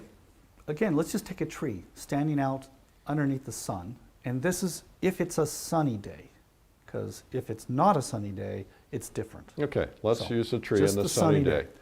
So here's the sun, and it's shining on the tree. And where the sun hits the tree, it is lighter in value, but it's also taking the inherent local green of that tree, and it pushes that green towards the yellow, because it's a warm light hitting the green, and it pushes that green towards the yellow. Okay, so let me just stop you there for Sure. just a second. I'm going to take a leaf off of the tree, Mm-hmm. and I'm going to lay that leaf down in the shadow, and that leaf is going to be darker. It will be darker in and value. bluer. And bluer, yes. If I take that leaf into what you would refer to as neutral light, not a lot of sunlight, just kind of average light, that's going to look like a green leaf to me. Yeah, that'll look like the local green. Right. But if I lay that I'll lay it on the grass where the sun is shining, that leaf is going to go yellow. Yes. Okay, so it's that middle tone, that neutral tone, that is local color. Yeah, Essentially. I wouldn't use the word tone myself, but I would, you've got the idea. Okay. Absolutely cool. Tone may indicate value or something, I get that. Yeah. So, all right, so that's one of those buzzwords you used. Yeah. Now the other one you used is hue. Yes. That I have an uncle Hugh. Do you? Yeah. Spelled a little differently. Yeah, I think so. H-U-E. Yes. All right, so explain that to folks. I'll do this as simply as I can, because it's not rocket science. It's really something that I struggled with until I went to school, and then somebody explained it to me, and I thought, wow, I can see more differentiations on color than ever before I understood this. Mm-hmm. But any color you're trying to see or mix in paint, it consists of three characteristics. So a color is not just one thing, it's three things combined. It is a hue. In this case, is it a yellow? That's where it is on the color wheel. Is it a red? That's where it is on the color wheel. Is it a green? That's where it is on the color wheel. So the color is the hue. No. The color is like this, and that's where I'm going with this. So the hue is the color on the wheel, but every hue has a gray equivalent value. A yellow is a light gray. A purple, if it's a full purple, is a dark, almost black value. And then that third thing, and I'm going to run through this one more time so that now you get the overview. The third thing is the intensity. You can have a light yellow that is high intensity or highly saturated, or you could have a light yellow that is weak. It's not strong at all. So intensity, is that the same as chroma? Yes. Okay. Now, it's funny you would say that because most of the time when I say the word chroma, people like go, huh? So I've learned to use saturation or intensity, but I learned it as hue, value, chroma. So you've talked a lot about values. For the person who might not know this, the values are the value scale, meaning dark to light, Yes. right? Assuming that there's black is the darkest value, white is the brightest value, Yes. and then there are gradations in between. Yeah, it's sort of a continuous, in truth, it's a continuous from absolute black to as absolute white, and everything in between falls on a sort of continuous line from light to dark. And of course, you never find pure black or pure white in nature. Well, that's where we're going to get to, because that's where we get to the temperature thing. Right. Okay, you're with this now. Okay, so I do this for a living. I know. Let's see if I want to get this right back on track. I don't want to over-explain this because people make this way more complicated than it is.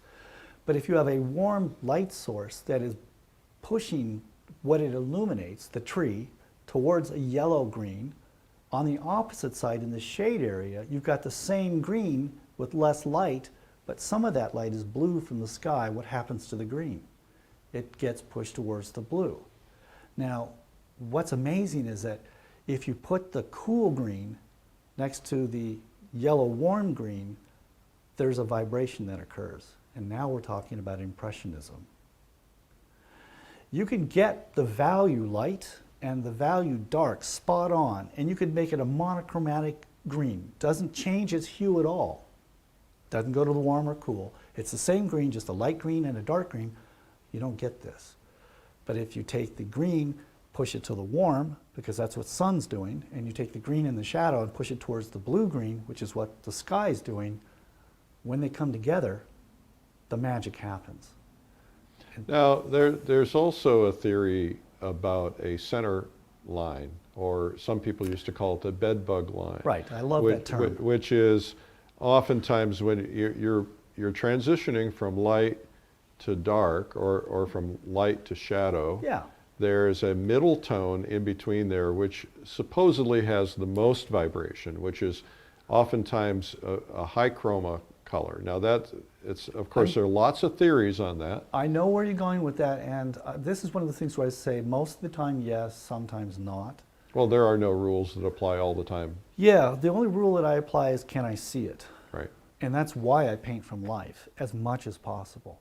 So what you're describing, the bedbug line, which I've always wondered where that term comes from. It's very charming.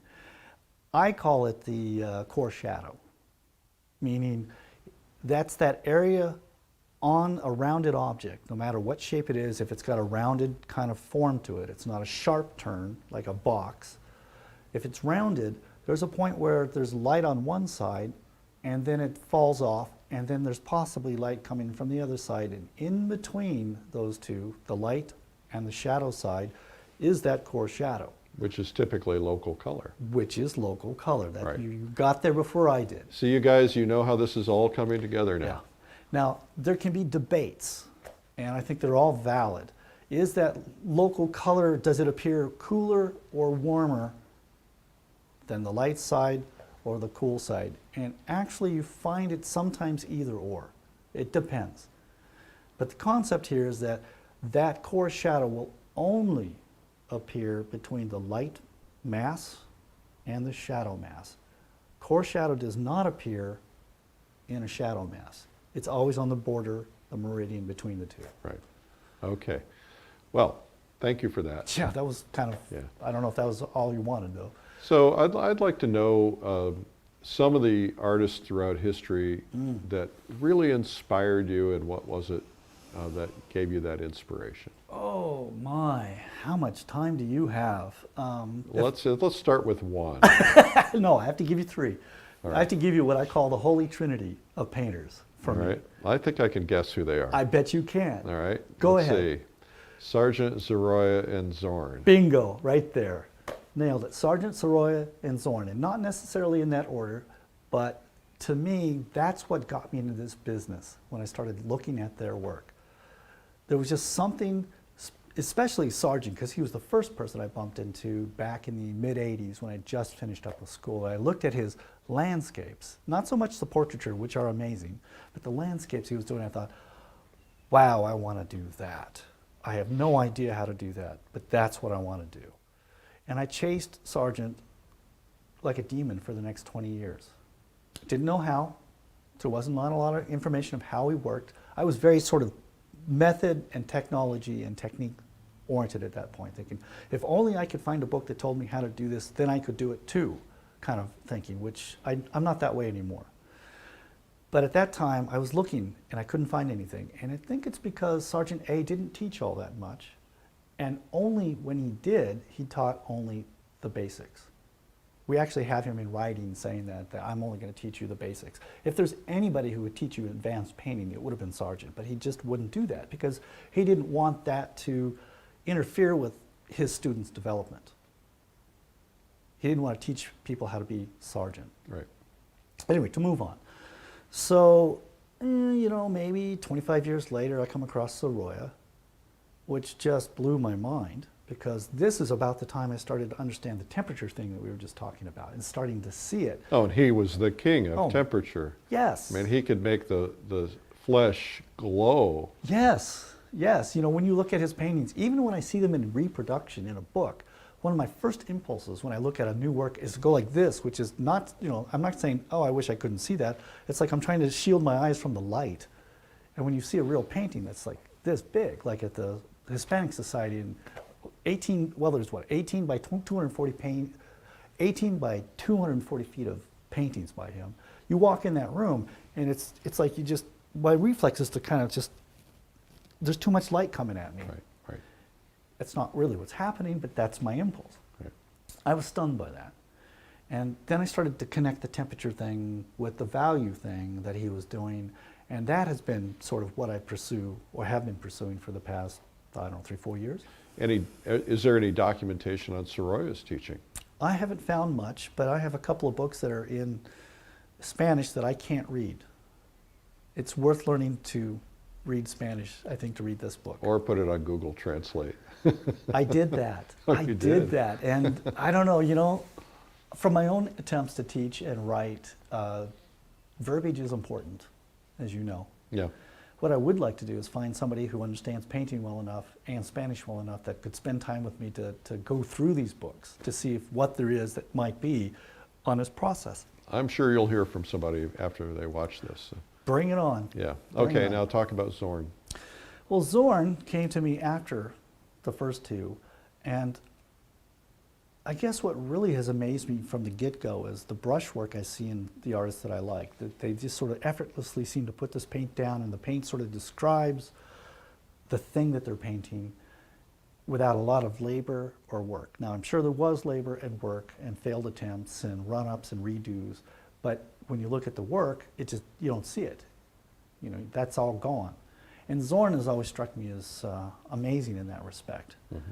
And I also, sorry? Oh, go ahead. I was just going to say, all three of these painters were contemporaries, as well as Boldini, Fortuna, and any other number of painters which have not been elevated or sort of reintroduced to our history yet, but they're well on their way. Mm-hmm. It's interesting because you mentioned that. I was talking the other day to John Singer Sargent's grandnephew, Richard Ormond. Richard, yes. And he was talking about when he was a 17-year-old child. He's elderly now, but when he was 17, Sargent was so out of favor that you could pick him up for $100. They just were not popular at all. So there's a possibility of undiscovered others who will be discovered, who will change. Yes, actually, yes.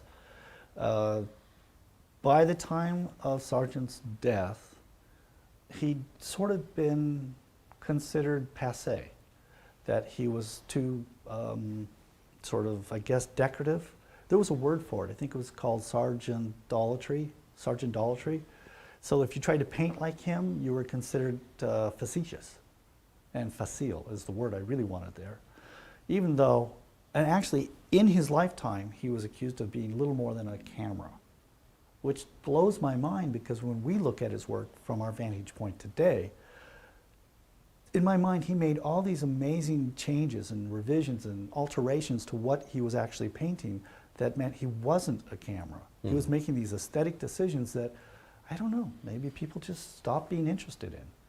I wish I could have picked up a few of his paintings at that point. Well, you're just going to make so much money that you'll just be able to buy originals at full price. So.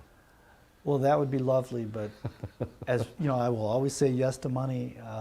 It's not my primary pursuit. Of course, of course. Yeah. And how about Mancini? Are you familiar with his work? Yes, that's the other guy I was going to throw in there. Now, Boldini, Fortuna, and Mancini, when you throw them all together, they're sort of like the Holy Trinity, but taken to like another level of detail or flourish. And there are times all three of those seem a bit confetti to me, but I'm still amazed at the virtuosity that they display. It's kind of like, oh, I'm going to show off here just because I can. And I'm going, yes, you can. I learned from that stuff. Yeah, Mancini was literally insane. He was? He was, and it really comes across in his work. What's fascinating to me is you look at a portrait that he does, and every part of that portrait is just filled with detail and bric-a-brac and big brush strokes and thick paint. Yes. And then you get to the face, and there's this beautifully constructed face that's just perfect, but he's got all this crazy busyness around him. Yeah. I think the common tie to everyone we've talked to here is that the physicality of the paint comes to the forefront. Yes, there's a subject. Yes, there's an aesthetic. Yes, there's skill. But the fact that you look at these surfaces, like, well, let's talk about Fechin, Nikolai Fechin. You know, there's nothing I like to do more than go up to a Nikolai Fechin like this and just get as close as I possibly can. And I have been tossed out of museums for doing that because I wouldn't get back far enough. There's just something about that surface, that riot of color that these artists put down, and yet when you step back, all comes together and becomes real. So you've got 3-4 masters that you've tried to learn from, study from, and obviously for someone watching this, one of the best things to do is to go to the museum and look at artwork. Absolutely. And try to figure out how they did it. But if you had dinner with one of those people who came back just for 12 hours, what's the burning question? Well, I think most people would ask, how did you do it? I think I would simply ask, can I watch you do it? Can I see you do this voodoo that you do so well? Yeah. Because that's how I learn. Some of the best workshops I've ever taken, there's not been a lot of conversation between me and the teacher as much as, okay, I took the painting this far, what should I do now? Here's the brush. Show me, please. I would just love to watch. Well, that's one of the reasons I do this. I was talking to Richard Ormond the other day, and we were talking about whether Sargent paints fast or slow. It looks like he paints fast, but Schmid looks like he paints fast, and he paints slow. And I said, wouldn't it be wonderful to have video of him? It's the reason I do these things is because guys like you will be dead someday, and people. I'm not rushing into it. Yeah, don't rush into it. But this is a really wonderful ability to be able to document that and to be able to get up and look at you, you know, when you're doing the little brush strokes and so on. So you have a thought on... Yeah. Yeah, what is it? Well, with Sargent, I read in his, not his memoirs, but a biography by a close family member who wrote that Sargent painted with deliberate haste, which I find an interesting combination of words. It's like he understood, like we'll get to Sorolla, that you needed to work quickly if you're trying to capture the effects of nature as they are moving, but there was a deliberate, controlled aspect to it, and I love that. Painting with deliberate haste. Now, it's said of Sorolla, the other hero of mine, is that he painted at an incredible frenetic speed, and if you just look at the surfaces, you can see how fast he was moving, especially if you have any experience at all at trying to work quickly. And I think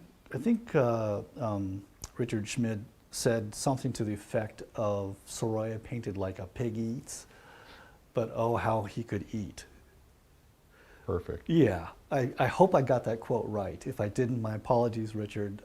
I will do what I can to make it up. But the bottom line is, to me, I've taken that on as a credo, that speed is everything, but not to throw caution to the wind. There has to be some degree of control or everything flies apart. And that to me is the thrill. Bottom line, if we're trying to find something to end on here, when I go outside to paint, I want to be painting at Mach 5 and just sort of feel the contrail that's leaving behind me and just enjoy the view and not get in the way mentally of what's happening. So you're painting with instinct. Yes. And so, but for the early stage painter, and I learned this lesson from a fellow by the name of Fred Picker, who was a photographer that I studied under. And I had been frustrated that we weren't working on the art, we were working on the technology, you know, how to get the light right and so on.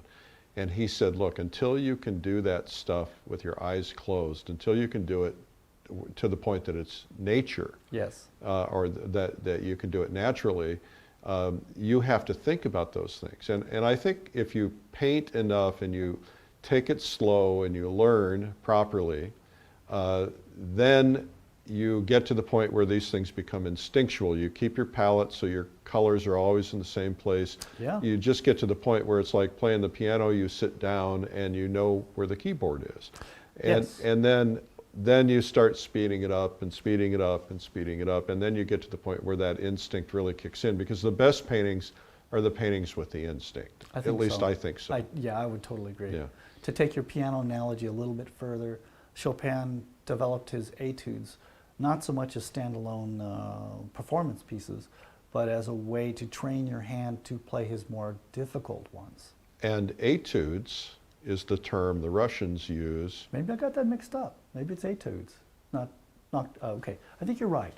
No, well, it's the same. Okay. Etudes in music, but etudes are the same term that the Russians will use for a study.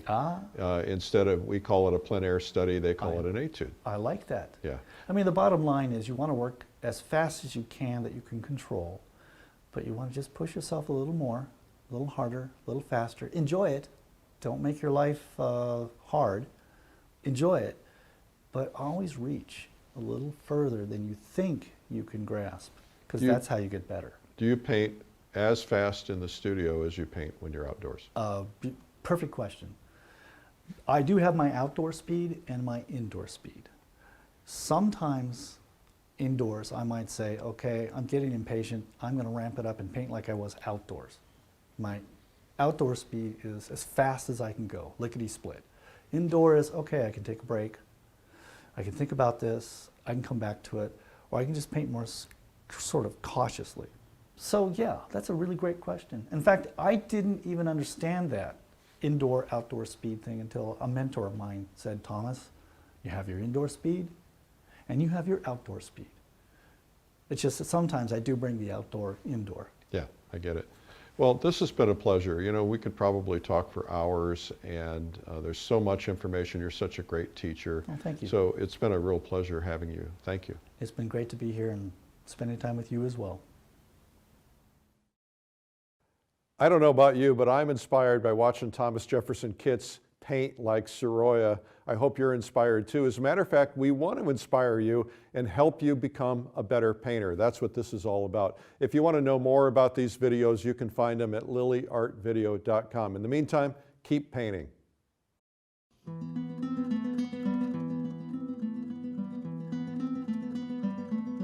The art of Spanish master Joaquín Sorolla changed the world.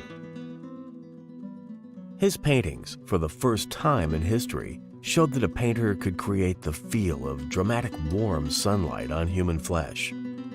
His paintings create such a feeling of sunlight that viewers may find themselves squinting when they look at his work, as though the bright sun were in their eyes. Claude Monet was so taken with Sorolla's work that he called him the Master of Light.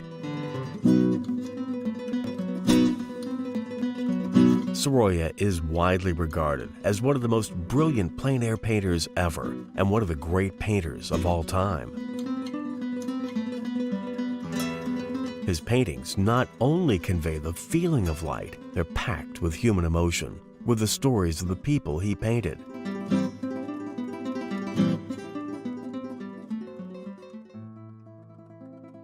For over 100 years, painters have tried to copy his style and create his feeling in their own paintings, yet few have succeeded. One painter, Thomas Jefferson Kitts, has spent countless hours studying Sorolla's work to understand the techniques he used to create the feeling of light and emotion. And after an exhausting effort, Kitts has documented what he has learned from Sorolla. Kitts is both inspired and exhilarated by the way light plays across the landscape. In fact, he's devoted most of his life to capturing this in his paintings. There's no doubt that this is a leading factor in his being widely regarded as one of today's best painters. Now, Kitts guides you through his in-depth discoveries, where he shows you how to paint the color and intensity of light. You'll discover the working methods and incredible techniques of Sorolla, the way Sorolla applied the paint to produce such a stunning end result, how Sorolla conveyed the intensity of light in his paintings, and what he did to make the light stand out, and much more. So if you think about it, I'm going to put that right next to each other. Same value, but this is cooler. And that's what I want to put, I think, right in here. The ability to paint the color of light is a skill that separates average painters from great ones. And now you can paint along, step by step, while this skill is explained in an easy-to-digest method that even beginning painters can grasp. Sorolla, Painting the Color of Light with Thomas Jefferson Kitts, is now available on DVD or streaming video.